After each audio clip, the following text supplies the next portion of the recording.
Good morning, everybody, and welcome to the SkySwitch webinar series. I am Andy Abramson, the Chief Marketing Officer for SkySwitch. Today's webinar will be recorded and sent to all of the registered listeners who have tuned in to hear what we have to say. Today, my special guest is the founder of Nomorobo, Aaron Foss. Nomorobo provides anti-robocalling technology to SkySwitch resellers all across the country and in turn to their customers nationwide. Robocalling, as you know, is a big problem. It's so big of a problem that the Federal Trade Commission and the FTC have begun to attack it with a technology approach called Stir Shaken. Today, with Aaron Foss, the founder of Nomorobo, we're going to dig deeper into just what Nomorobo has to do with SkySwitch and how it works with our resellers and in turn their customers. Good morning, Aaron, and welcome to SkySwitch. Hey, Andy, thanks a lot. Really excited to be here, to talk to everybody. It looks like we have a great turnout, and I'm really excited about this. Yeah, I'm very excited about our turnout. We had probably one of the largest pre-registrations ever for any third-party supplier of technology to SkySwitch's resellers. So we're quite excited to have you on today and have you take us through everything about Nomorobo. So why don't, as we get started, why don't you tell us just what Nomorobo is all about? Yeah, sure. Happy to do that. I guess, should we start with the agenda? I guess, do we want to go over it, or do you want to just give a general overview? Why don't you first give a general overview as to what Nomorobo is, and then we'll take everybody through our agenda for the day. Perfect. Sounds good. So Nomorobo solves a very big problem. It is not an easy problem to solve at all, as you've seen. Right, every lawmaker is trying to make laws. The FTC is trying to enforce these. The FCC is trying to get rid of these. It's just a really, really huge problem in the phone system. Every one of us has gotten one of these. I guarantee it, probably multiple times a day. And what I love about Nomorobo, it is a very simple solution. It is incredibly difficult to do, but we've packaged it in such a way, and you'll see one of the slides that I have, right? People just want the calls to go away. And I think that's what's most exciting about talking to everybody on this webinar and talk about how they can protect their customers from illegal and unwanted robocalls. Well, we're really excited about it because we all, I think, have been affected at different times by a robocall, whether it's a call from, quote, Microsoft support or Apple or the Social Security Administration or the IRS, none of whom call you, which is the interesting thing. And then you also have the, having spent a lot of time on the West Coast, I get the Chinese calls where it sounds like they're threatening to deport me, but I can't even translate it, so I just ignore it. But they call every single number and they all just ring like within 5 or 10 minutes. And it's really a big problem. And I think it's a problem which needs a solution. And I'm happy that we have Nomorobo here to solve it. That's exactly right. Let's go into our... For consumers, it's slightly annoying sometimes, or we laugh at it, or people like yell at them on the phone or something. But when it comes to businesses, right, this is costing real money to real businesses. So, I agree. I don't know about you, but oftentimes I just throw my phone into Do Not Disturb, and I figure if don't have a scheduled call with somebody, or if they don't text me and say, "Are you free?"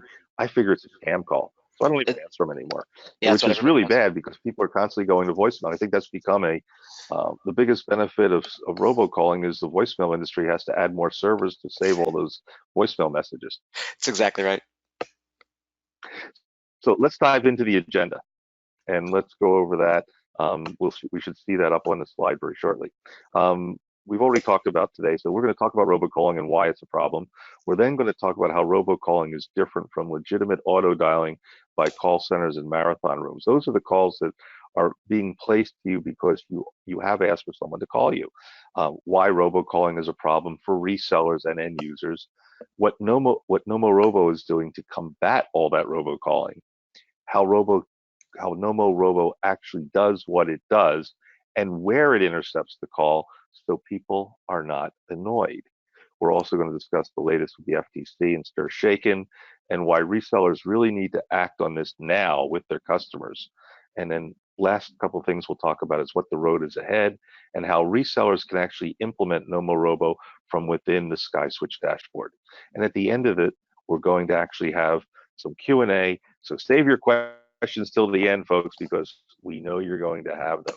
But before we get started, we actually have a special guest, Ben Rush, who happens to be a part of a SkySwitch reseller. He runs the voice department of Colorado Central Telecom, is joining us today because he wrote a note that came in yesterday. When I saw it, I said, we need to have Ben talk about just his experience using Nomorobo. Ben, welcome to the show.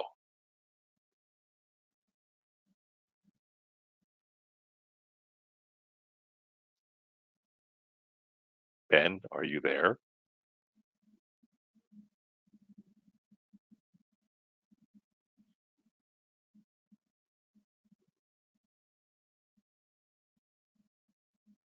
I can see Ben, but I don't hear Ben.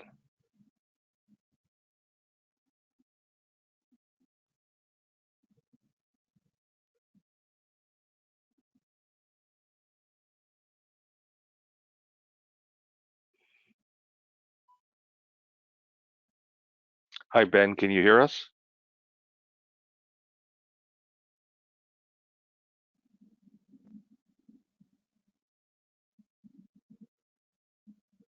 Ben, can you hear us? Well, we'll come back to Ben later on today. Aaron, let's dive into robocalling. Talk about why it's such a big problem. Absolutely. So I'll give a little bit of an introduction to myself, right? That is me at the FTC. So back in 2013, the FTC had what they called the Robocall Challenge. So this was again like it would be 7 years ago, right? So the world was very different back then. The FTC had been fighting robocalls for a while, but they saw that it was the #1 complaint that anybody in the country was receiving. They were trying everything that they could do. The carriers seemed to be incredibly uncooperative. They were even trying to hide behind what a lot of the rules that the FCC had made. So as we all know, common carriage, carriers cannot, was it choke or throttle or block any calls, mainly for an anti-competitive kind of reason. And then they were hiding behind that to not have to go and block robocalls for consumers. So the FTC said, can anybody solve this problem? I came up with an interesting idea, an interesting way of doing it. We'll get into that in a little bit. And they picked me as the winner. So I'm a serial entrepreneur. This is actually my fifth company, my fifth startup. My last one was acquired shortly before I won the Robocall Challenge by Groupon. That was a marketplace for unique experiences called Side Tour. So basically all I know how to do is solve problems and build the companies around them. So I think what's great to start off with is the way that everybody thinks of the phone system. And I love this graphic because, it's adorable. And, you call someone and you're like, oh, hi, you call your spouse or you call your kids or your friend and you're like, what's going on? And, everything gets through. But the reality is a little bit more sinister, right? It's a little bit more Stranger Things out there. According to our data, actually, over 36% of all calls that are made in the United States are illegal, unwanted robocalls. And this is where everybody wants to know, well, how many robocalls are made? Some of the competitors, I think, who are a little bit more alarmist, right? They want to see this problem be bigger and bigger, are saying that it's, tens of billions. Some of the competitors are saying that 50% of all calls are going to be illegal robocalls. Doesn't really matter, but the number that we are dealing with is absolutely huge, right? There are billions of calls made every day. If over 1/3 of them are these illegal unwanted robocalls, it's just bad. Now, the good news is that's actually down in 2019, from 2019. 2019, the number was actually over 41%.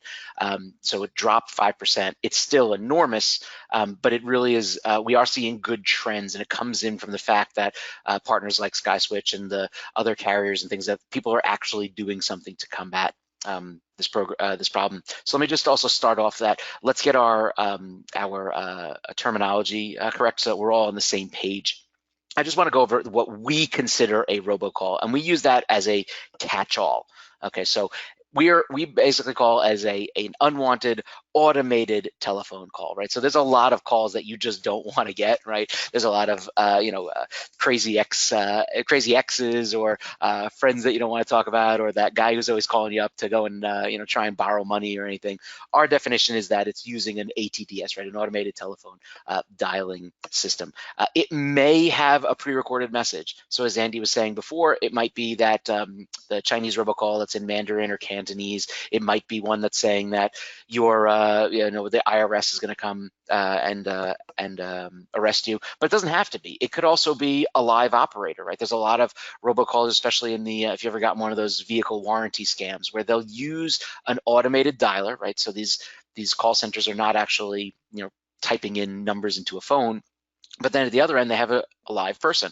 And there's also ones that's kind of a hybrid between the two of them, which is like a creepy avatar. So if you've ever gotten a call where it says something to the effect of, you might hear, there's a lot of fake charities that do this, where the guy sounds like a cop, right? It's officer whatever, and just calling for the police whatever, and blah, blah, blah. What that actually is that it's usually an overseas call center where the operators are sitting behind a computer and they have a soundboard.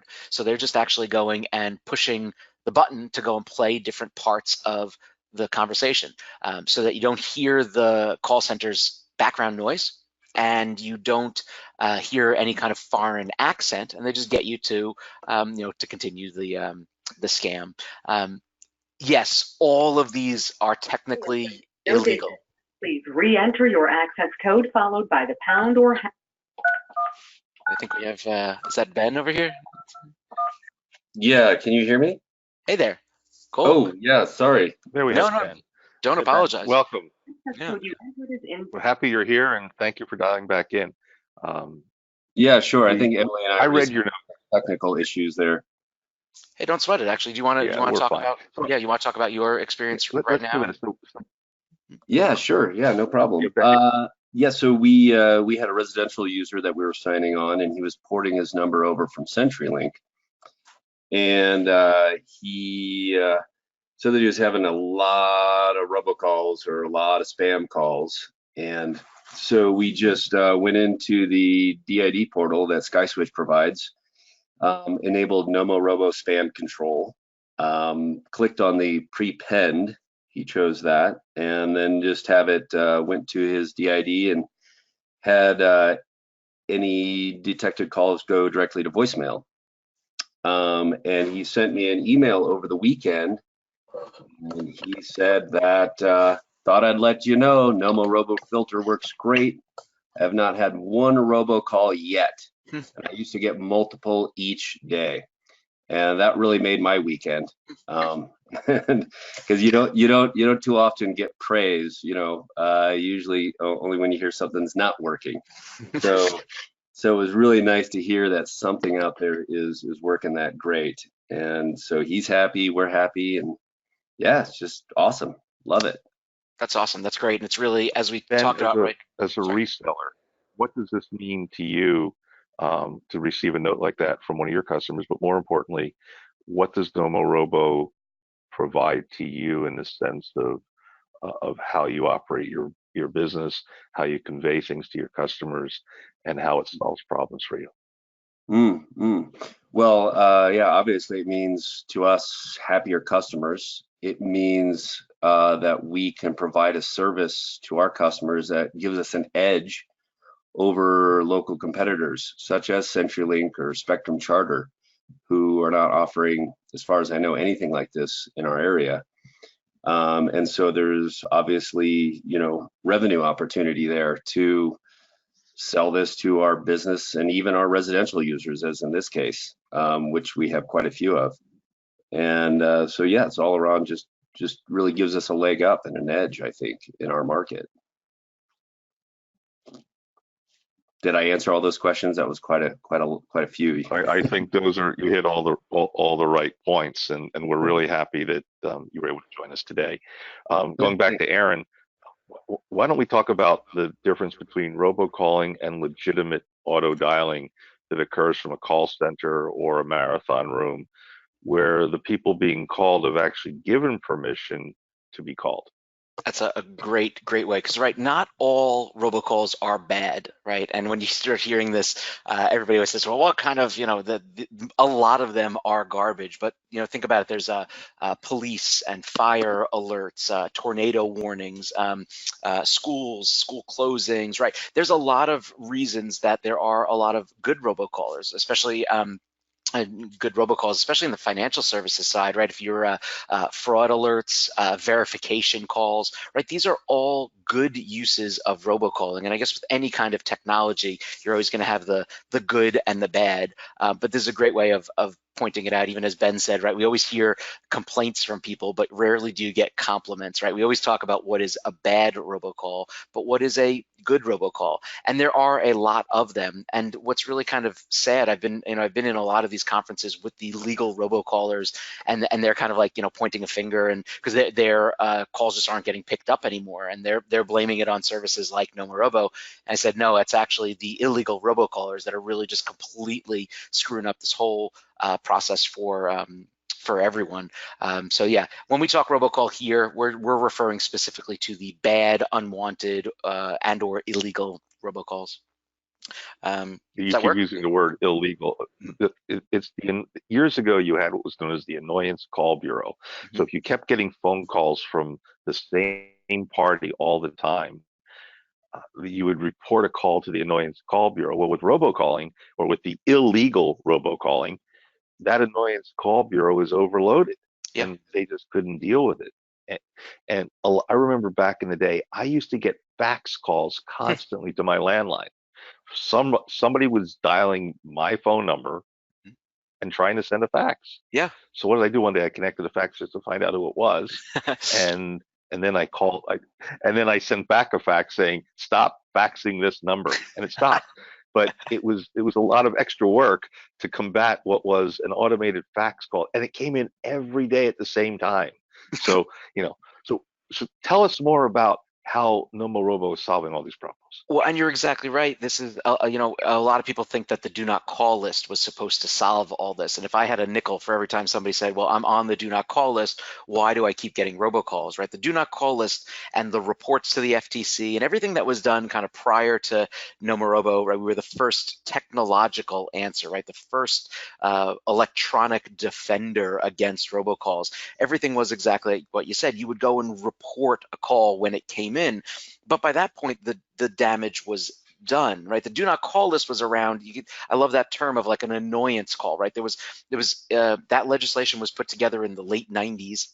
The do not call list went into effect in the early 2000s. Think about what the world was like back then, right? We didn't even have like high-speed internet, wasn't as ubiquitous as it is right now. It was just a different time. The companies, legitimate companies like Chase or American Airlines, or they use this new thing that fax that you were getting might have even been the restaurant down the street who was faxing the lunch menu or something like that, and there was no way to get them to stop. But now modern robocallers are really more like email spammers, right? They're scammers, they're criminals, they're thieves, and they're just using the telephone system to push this on through. To get into some stats, right? These are we have stopped over 1.4 billion robocalls in the past 5 years. I don't know how many, life savings, how much time, right? People have been saying, well, what if each robocall is, eats up, especially in the enterprise side, let's say even like 20 seconds, 30 seconds. If you've ever gotten bugged by one of these, you're working, you're deep in a spreadsheet, you're totally focused, you're in the zone, and all of a sudden a phone rings, you're like, oh, I got to get it. Maybe it's a customer or something. I don't know even how much time that's been we've saved. Our blacklist is over 2.4 million known robocallers, and like what Andy and Ben are saying, it's really important to know who the bad robocallers are, but even more important is our whitelist, right? Our whitelist is over 50,000 known good robocallers that need to be let through. I don't want to get too much in the weeds. I know that this is more of a technical audience that we're talking to here, but just know that there's a lot of numbers and a lot of DIDs, excuse me, that might look like robocalling patterns but aren't. So for instance, there's an insurance company where they're in the same office and they have all their agents have direct incoming phone numbers, but when they call out, the PBX sets it to be the main number.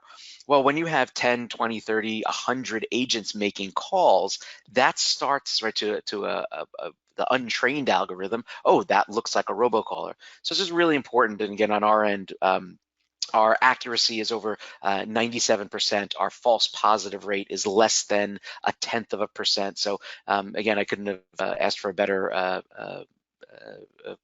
data point than what Ben was saying. Very safe to do, and more important than the size of the blacklist is that it's dynamic. So we never stop, right? Every day, over 1,500 new robocallers are detected by Nomorobo.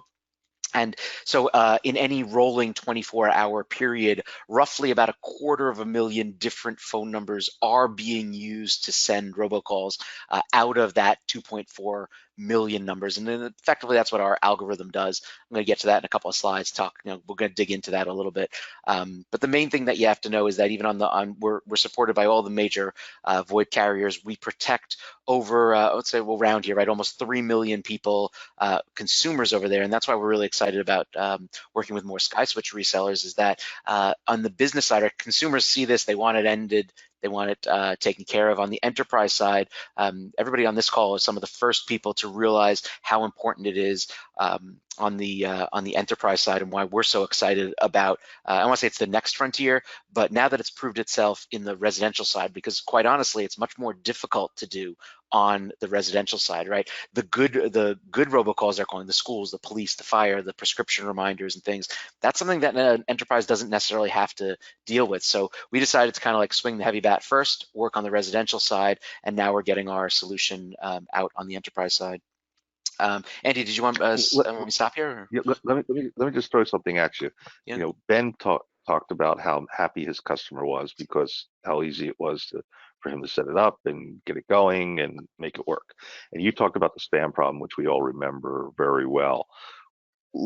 Given that the SkySwitch resellers are on the line listening to us, why don't you define very quickly why this is such a big risk, why robocalling is a risk for them, and what benefits Nomorobo brings to them because of the problem that you solve. The old story is, if you don't have a problem, if you have a solution to a problem, you have a long road to success. But you've identified a problem that exists today. What's that problem for the resellers? And more importantly, what is that problem to their customer that puts them at risk? You're exactly right, and it comes from the kind of the DNA that's baked into Nomorobo, right? We started because the FTC had this competition, right? It was a $50,000 prize, and they basically said, hey, we see these robocalls, right, for consumers as being a huge issue. And we're talking, Andy, you and I were talking beforehand, the call, right, about startups and things. And again, my history is just in doing a lot of small companies, but I work with so many entrepreneurs and so many people come up with like cool ideas, right? Wouldn't it be great if it was easier to, swap pictures of my cat with other people? You're like, that's great, but what is the problem that it's solving? So because of the fact that we got our start from solving an actual problem, and again, on the residential side, on the enterprise side, right, this is an easier sell. It's such a low hanging fruit and an easy win of like going to somebody and saying, well, let's be honest, right? Differentiating yourself in the telecom space is getting incredibly difficult, right? Is this going to be a race to the bottom for the cost? You don't want to be there, right? And we figured out a way to actually resell right in the robocall blocking space very, very inexpensively and solve the big problem, give all of those employees back their time, be able to answer every call now, right? You don't have to keep on dumping it to voicemail. Increase business, right? I can go on and on and on. It just solves so many problems for other than the robocallers, right? We're causing more problems for them.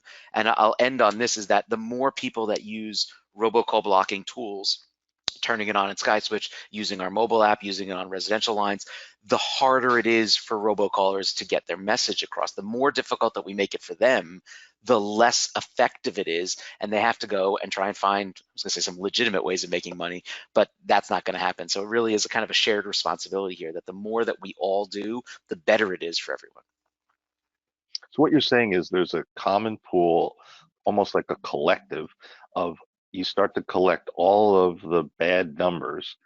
That eliminates other people from being interrupted as you contribute to the common Nomorobo blacklist. And at the same time, as somebody identifies a legitimate number, it goes onto your whitelist, which means business can continue as usual for everyone else.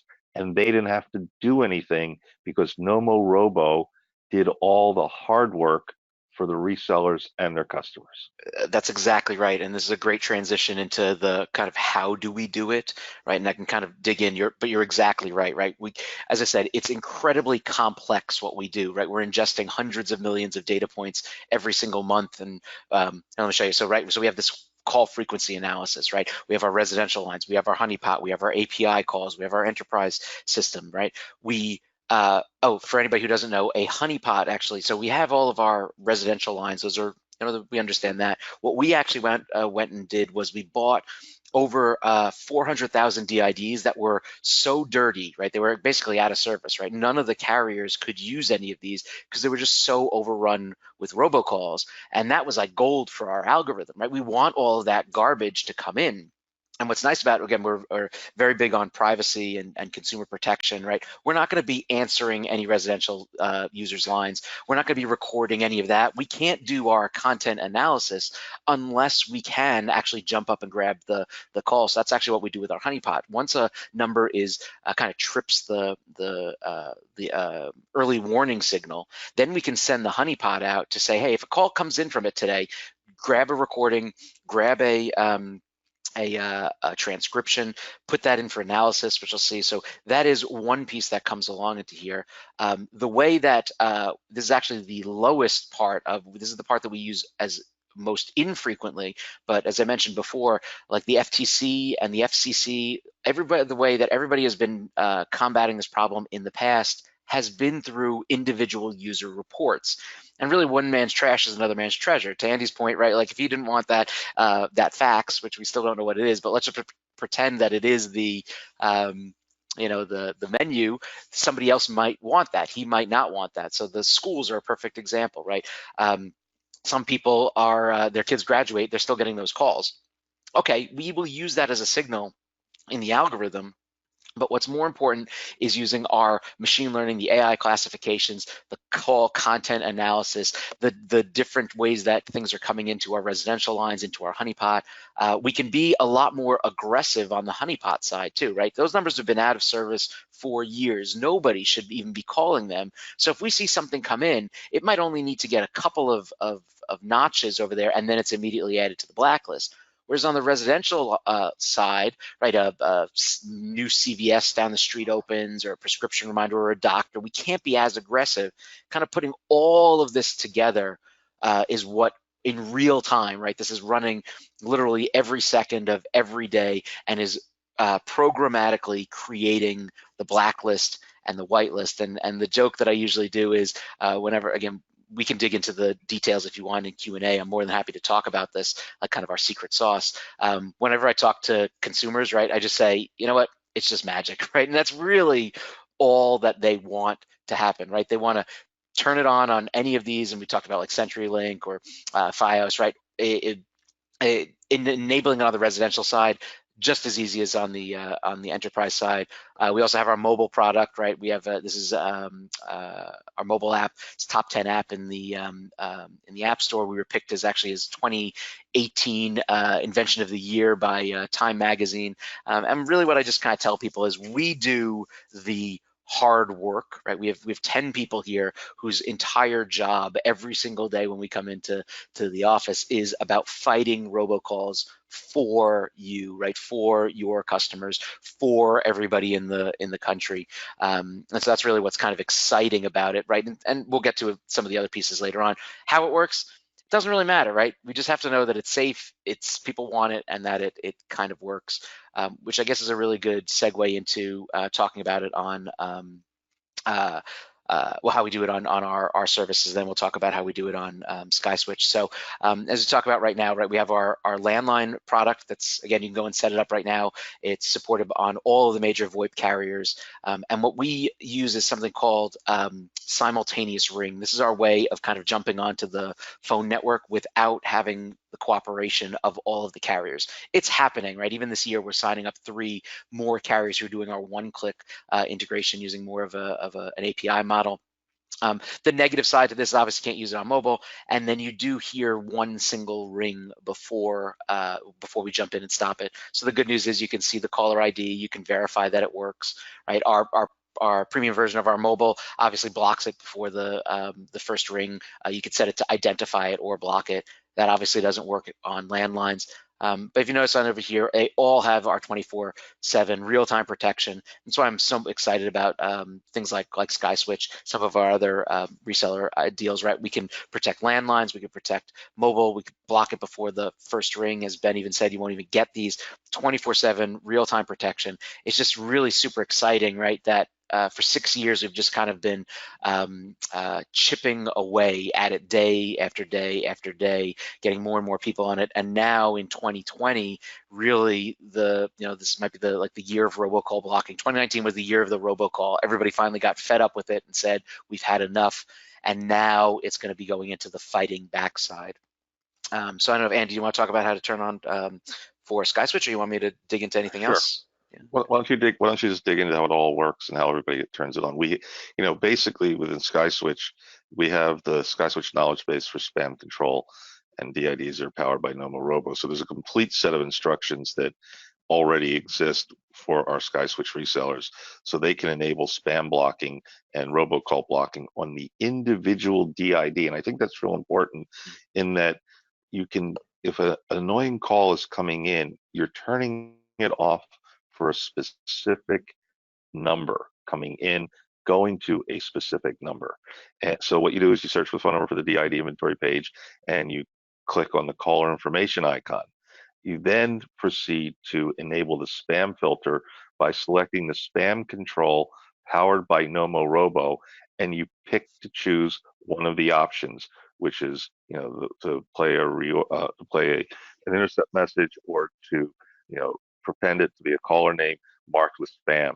And then at the last thing, if you check the DID routing, if it was say routed to a fax service, you're all set. It's routed to a voice service. You then select a desired action for the spam call, which is take no action, send it to voicemail, or just hang up. And then you apply the routing and you're done. So this is just like we heard from Ben Rush earlier, it was a very quick process to save hours of agony for the end customer. And in turn, from a reseller's perspective, you're not getting the calls. They're saying, I keep getting these annoying calls. What can you do about it? It's really simple. What do they enable, Aaron? They enable what? Nomorobo. There we go. And what I love about it too is that I think the way that SkySwitch has implemented this is the perfect way. A lot of the other carriers, you have to make a choice. Well, do we just hang up on it? Do we send it to a voicemail? Do we prepend with spam?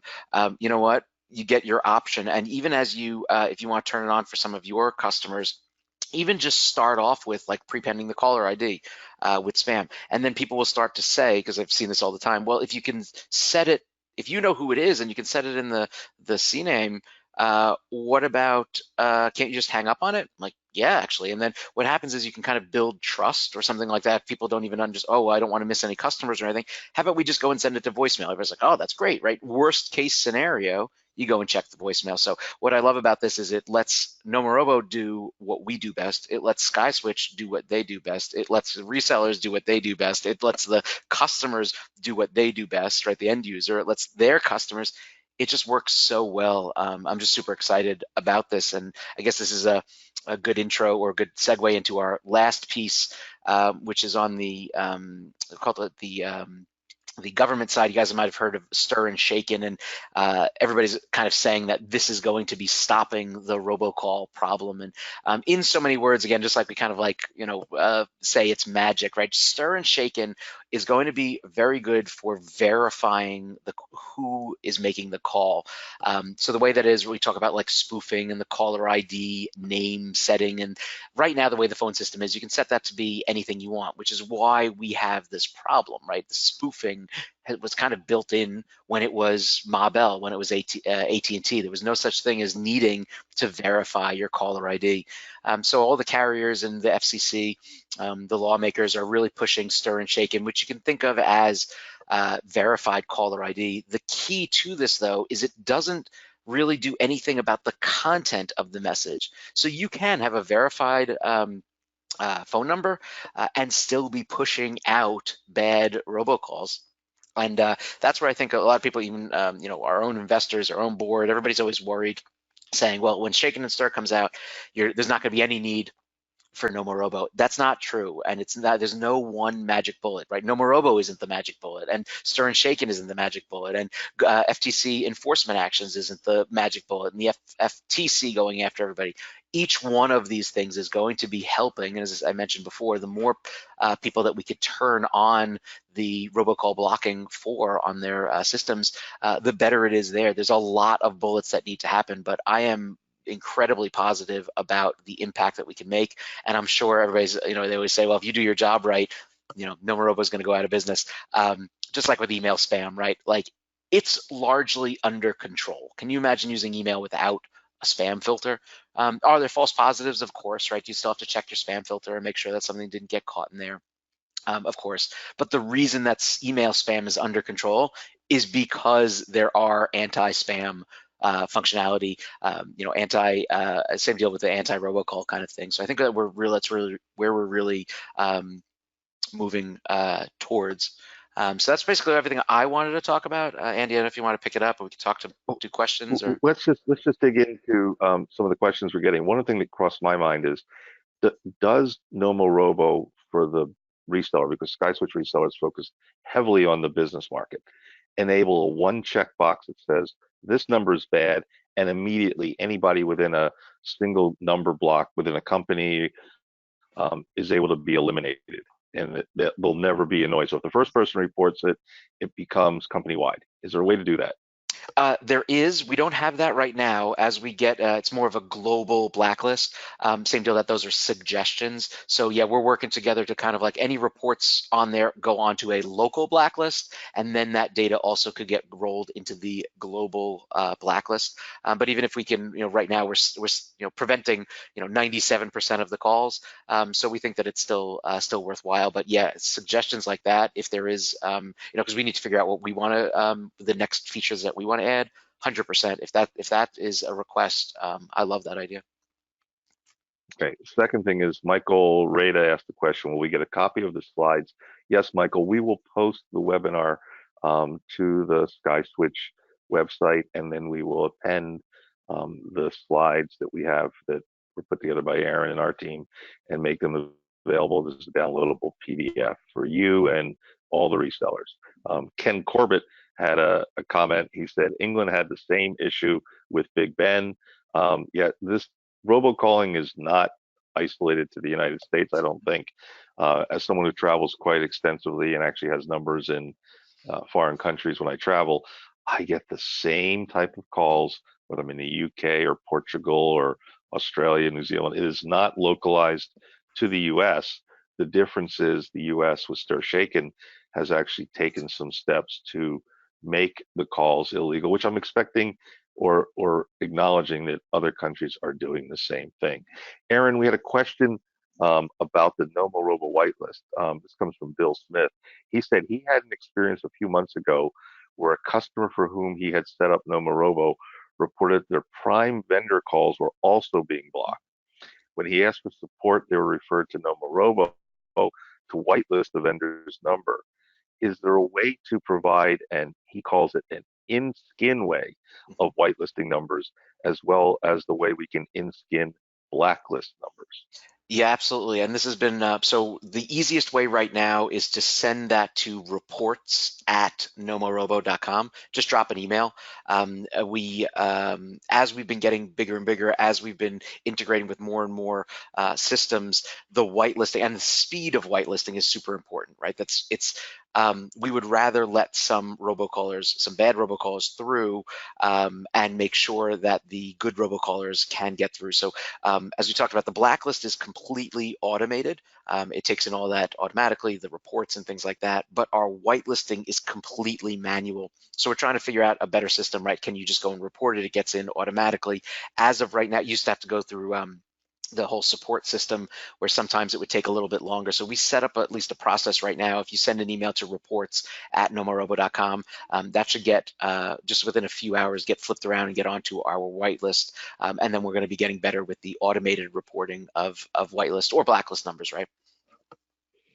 Well, that's a very good solution. It reminds me, I use a service called SaneBox for my email management. And what they do is they ingest all of the outbound email addresses that I send to.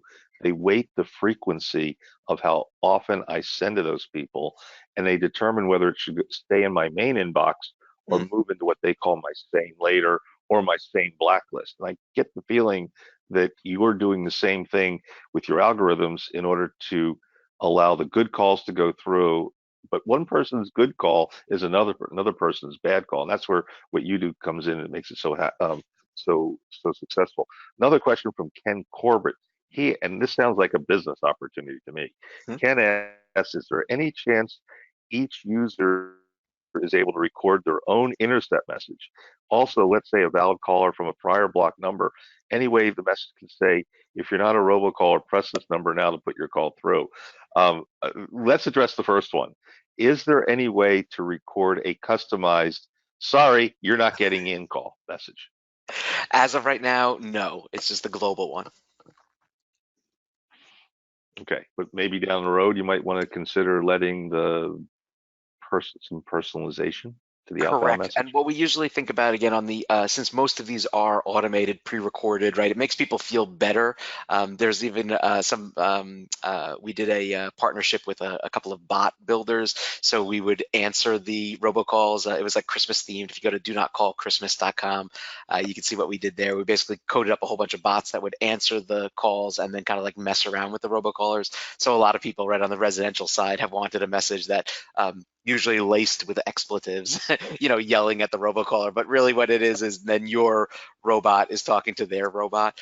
So something to that effect. And I think the second part, the CAPTCHA, is even more important. So on the consumer side, we do when we don't ever just hang up on a call, because obviously we can't send it to voicemail on the consumer side. So it says, right, this phone is protected by Nomorobo. Please type the number 72 or 63 or something like that, so that they get right on through. So yeah, putting a CAPTCHA functionality in here would be fantastic. And then Ken's second part of his question is how you get the valid call to go through. Originally, in the old days of the North American numbering system, numbers were taken out of service at one point for a full year, then 9 months, then 6 months. Now we're down to about 90 days because of the scarcity of phone numbers that when you split off into landlines and mobile numbers, everything sort of got reduced. They have to keep adding area codes and overlays and all these things, but we still have a problem of a shortage of numbers. And he's saying if a number used to be blocked and now is legitimate, is there a way to get that call through if it's a live caller making the call versus a robocaller making the call? Now, I believe that once that's done, the robocalling guys who work 24/7 while security people work 9 to 5 will be figuring out how to cheat that system too, how to defeat that. But is there any way of saying, hey, I'm now legitimate, get me off of the blacklist? 100%. And we actually we talk about it like you say, it's a finite resource, and even like recycling those numbers. So right, this happens a lot with some legitimate carriers who have given out phone numbers to robocallers, unbeknownst to them, right? The robocallers start using them, it gets onto the blacklist, they cancel that robocaller's account, right? They never let them back or anything like that. But that phone number that the robocaller was using kind of is like polluted, right? It's dirty at that point.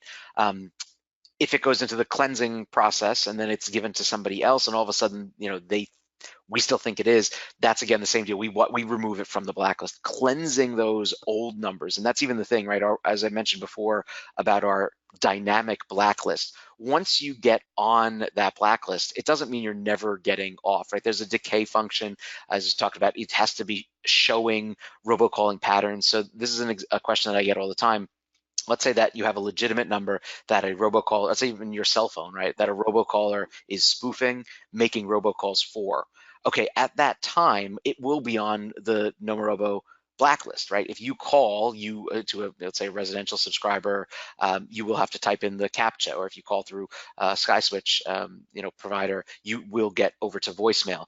But all of a sudden, when those robocalling patterns decline, let's say they burn that number and they go on to someone else, even just later in the day, when we're not seeing those high frequency calling patterns, it just naturally decays. So is it perfect? No. It was what is our algorithm, right? That's where a little bit of the secret sauce is. But if a new number or if an old number has been reassigned, it's still on the blacklist, just send it over to reports, and absolutely we can go and solve that. It's really, you said, like, it's a finite resource. Our job is to kind of clean up a lot of this stuff, and I think that just makes me feel really good when we can, it's like we can leave places better than when we found it, right? These numbers that ordinarily would have just been thrown away, couldn't use it, permanently on a blacklist or whatever, that doesn't make any sense. Let's get those back into circulation. So another question coming from Tom O'Fallon. Hi, Tom. Thanks for submitting your question. He asked, is there any plan to allow you to send a call to a specific voice mailbox? So right now, all Nomorobo calls, he says, go to a specific user or a routing user.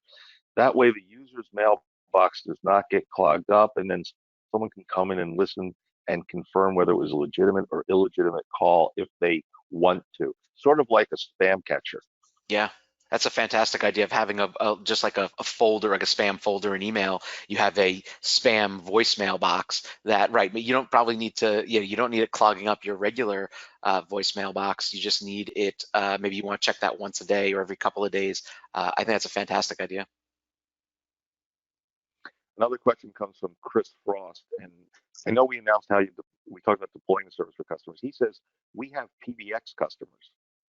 How do we enable Nomorobo for their DID? So I think what he's talking about is the master main number of the business. It might be, I worked for the Philadelphia Flyers years ago. It was 215-465-4500, and the spectrum was 336-3600. Then we would all transfer calls off to the different departments. The receptionist would transfer the call. I think he's asking, how do we eliminate it coming into the main number? How do we do that? Interesting. That one I don't know. I guess would it be the same process here, except instead of assigning it to, you just assign it to the main number? I'm going to do this. I'm going to ask our ACE VP of Support, Corey, to jump in and just reply to Chris Frost by email on how he can do that. That would be much easier because it sounds like it's a specific situation that Chris has in his. But I think other resellers may have it too. And what we should probably do is in our FAQs around in our knowledge base, we should put in how to enable it for the primary DID number. In the last 5 years, coming from Darren Sidweeks, I've received spam calls that are my own cell phone DID. I've owned this DID since 1992. How does that get stopped? Will my home cell number be listed on spam as they have used it to call so many people? Sure. So what that's called is neighbor spoofing, and it uses the same area code and exchange. The last 4 digits are changed, or sometimes just the area code. So we call those heuristically designed, right? Those numbers are never added to the blacklist. People also get a little bit worried, right? If somebody is spamming their own number, usually that's a one-to-one kind of thing where they are calling one phone number by spoofing, in that case, your number. I don't know if this has ever happened to anybody, and I've gotten these texts from a random person that just says, why are you calling me? And I reply back, I'm like, nope, it's not me, right? They had just spoofed my number there. On mobile, we have that neighbor spoofing protection.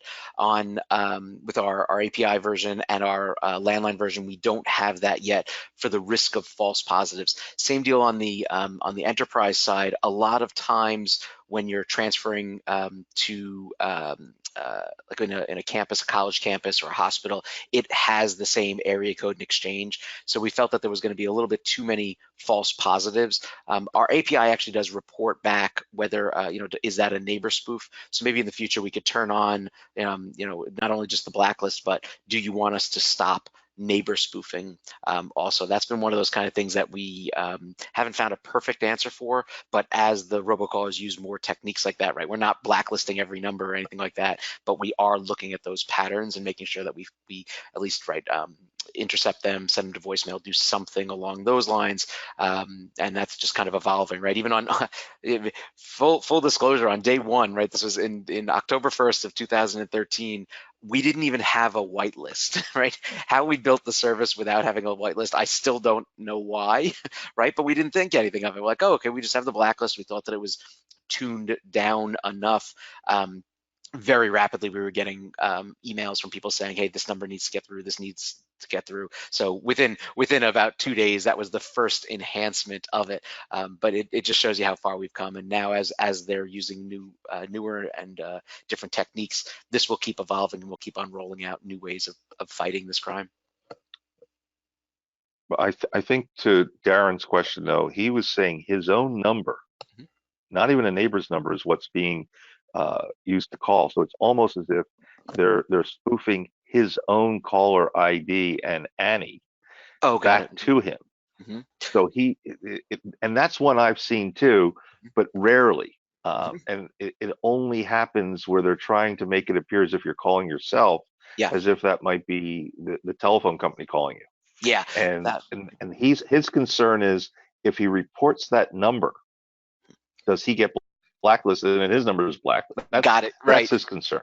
Yeah, so the way that the reports work, no, and a lot of people are worried about that too. Just one report does not get you onto our blacklist, right?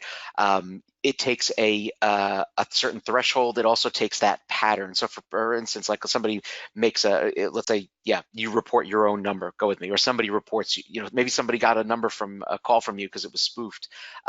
But we don't see enough traffic on that number. We're not seeing it making robocalling patterns. It's never going to get onto the blacklist. So you usually don't have to worry about that. Okay, so Darren can rest easy that he will not be blacklisted anytime soon, and his number will not be banned, and he still will be able to make his phone calls, because it sounds like he's been using this number since the 90s, and he doesn't want to. And today, more and more, is people's mobile numbers are their primary way of often being contacted, because that's they give out to people. So exactly. We're real happy that, and I'm sure Darren's happy that he won't be on the blacklist. Yeah, and what's important we had a question also is, from on the landline side, at least, right? So everybody, the mobile robocalls weren't as big of a problem on mobile until, I don't know, maybe about 3 or 4 years ago. When we first started, I get them once in a while, but it was mainly a big problem on the landline side. Now, as everybody knows, they don't care anymore. They're hitting you with your mobile for that reason. That is most people's primary way, their primary phone number, and these are scammers. They're just trying to call and to trick people and to get money out of them. Well, that's the problem with robocalling. We had a comment from Bill Smith where he said what you suggested is what he did with whitelisting. He would like SkySwitch to have a place where they can enter DIDs to be whitelisted. I'm going to direct that one to, again, our VP of support, Corey Stoker, who can put that into our overall product development platform. It certainly sounds like an easy way that we would simply have that form or that entry point, and then it would just get piped over to the Nomorobo database, and then Nomorobo would add it to their, which is saving a step and making it easier for our customers. So exactly right. I'll put that into Corey's bucket and then let him put that into product development. Frank Rivera, asked about the slides. Frank, just so you know, we process this recording same day, and it just depends how long it takes for YouTube to handle the processing and the posting. I would figure by the end of the day today or first thing tomorrow morning, the recording, the webinar, the slides will all be available for you to download. Apologies on some audio problems. I am traveling, I'm in a hotel, and I'm a victim of hotel internet. I get questions. Darren Weeks also says he gets questions from friends that ask if I changed my number. No, Darren, you don't have to change your number.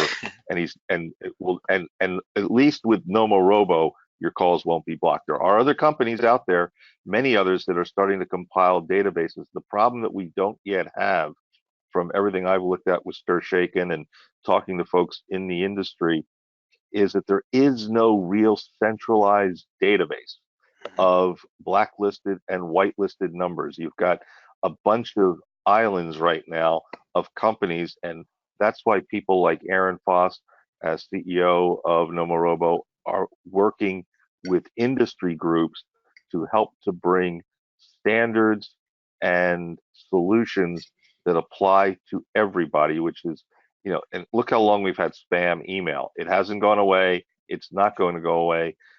But thankfully, we have services like Nomorobo that are able to enable the blocking of a large percentage of the annoying, illegal, unnecessary, and interruptive calls that come in. We have one last question from Jim Sloan. He says, how do we use the cell phone feature with SkySwitch?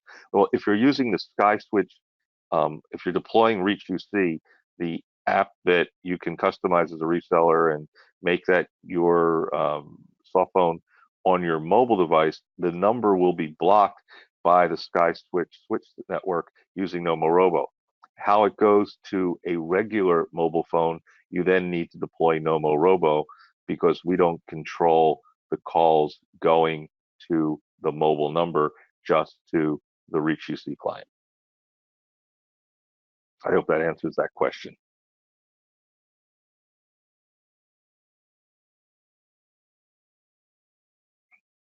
Aaron, are you still there? Did I lose you? Yeah, I don't know. I am. You're exactly right. That was everything. Yep. That's the right thing. Okay. We have two questions from Ben Smith. What happens if Ben Rush rather? What happens if a spoof number is used by a scammer that is not in use and is then added to the blacklist, and that number is activated later? I'm concerned that if I add a number to the blacklist, I could be harming the efficacy of the system. I think you sort of answered that question in talking about how the algorithm works. The one report doesn't necessarily make somebody a spammer, a spam caller. But why don't you elaborate a little bit more on that, Aaron? That's exactly right. It's not like a full lifetime ban or anything like that, right? As I said, it's very, very dynamic. Every single, in real time, it's kind of adding things, taking things off, and things like that. Is it perfect? No, right? That's when it needs some help, or if we need to accelerate that. But as you mentioned, right, there's no harm in reporting even wrong information, right? So if somebody, this happens all the time, again, when you have millions of people on it, we'll get emails that they reported a number, then realized, oh wait, hey, that's not they thought it was a good number, but it turns out it's not. On the whitelist side, right, we manually research everything. So we look at our calling patterns, we look at other data sources, and then the human makes that decision. So yeah, it's very, very safe. It's not, again, we've been doing this for a long, long time. Making reports, even if they are wrong, is very, very safe. You don't have to worry about that. The key, most of these robocallers are spinning up new numbers, using them for a couple of hours, burning them and going on to another one, and then those just decay off our list afterwards. And then again, if there's any other issues, we can just manually fix them. Okay, and we have one last question from Ben, and then we're going to wrap up today and thank our almost 70 people tuned in. I'm super excited about that, because that's definitely one of the largest, and this shows the interest in not only Nomorobo, but the whole stir, shake, and robocalling problem. He asked, how about an option for inbound callers to send a text message for using voice recognition for blacklisted numbers, so that any mistaken blacklist of cellular to cellular calls that are false positives can still get through? That sounds like a lot of pieces have to be done, but Aaron, if anybody can do it, Nomorobo probably can. How do we address that? Yeah, super, super clever idea. And what we usually just try and tell people is we try and stay out of the way, right? The giant hammer for all of this, and some of the entries in the Robocall challenge basically said that every single call has a CAPTCHA on it, right? And that has 100% accuracy, right? It will keep out every single robocaller. It also might just kind of get in the way. So yeah, your idea is super clever, and we can kind of look into ways, right? And even now on the mobile side, right, can we use some sort of combination of, right, if the call comes in, if it's blocked, maybe you get a text message from Nomorobo. Would you authorize it, almost like a two-factor authentication? Absolutely, there's so much room to improve, and that's why I think this industry is just super exciting to me. Well, I want to thank you, especially Aaron, for all the time you spent preparing for today's call. I want to thank Ben for his kind words and comments coming all the way from Colorado. It really made my day to read that yesterday. I want to thank our audience and all the questions we had. And I think we'll have to do another one on the next level of robocalling in a few months' time, because this is not a static industry. As you mentioned, everything's very dynamic, everything's changing. So hopefully we can get you to come back in a few months and tell us all the things that have had to change, because like I said earlier, the hackers just the bad guys work 24/7 and 7 days a week, 365 days a year to try and make your day unhappy. We're here to make your day a happier day. I'm Andy Abramson, the Chief Marketing Officer of SkySwitch, on behalf of the entire SkySwitch team, our producer, Emily Vasquez, and of course, our great guest, Adam Foss, the founder, the CEO, the major domo at Nomorobo. Thank you and have a great day. Hey, thank you.